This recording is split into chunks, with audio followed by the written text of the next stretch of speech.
No cellphone while on duty. Ang mahigpit na ipatutupad sa mga pulis ng bagong PNP chief. Pagdating naman sa operasyon kontra droga, hindi raw paramihan ang huli. Ang mga detalye at iba pang bagong patakaran sa pulisya sa pagtutok ni Marisol Abduraman. Go for 100% drug-free community po. Kasabay ng paglatag sa misyong yan, binigyang diin ni Philippine National Police Chief General Romel Marbil sa una niyang command conference na hindi na kailangan magdeklara ng all-out war kontra droga. Paliwanag niya, lahat po kami, all-out kami against drug.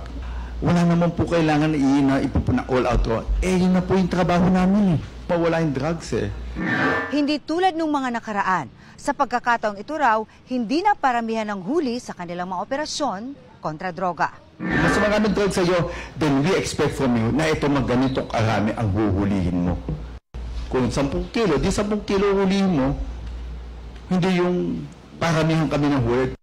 Binigyan din ni Marbil ang kahalaga ng police service. Nararamdaman niya dapat ng tao ang presensya at serbisyo ng pulisya. Dapat no cellphone while on duty, maliban kung para sa tungkulin ang pagsiselfone. Di kasama dyan ang panuno ng video at pag-scroll sa social media pages. We need patrols. Pagka nahuli ka namin ng cellphone, there will be no forgiveness. Very strict kami dyan. Gusto namin duty-duty. Pag-patrol-patrol. Pero ayaw rin daw ng bagong PNP chief ang one-strike policy o yung pagsibak agad sa isang pagkakamali lang. Pero hindi na namin kayo i-strikein. Kung hindi kayo capable, then we will remove you.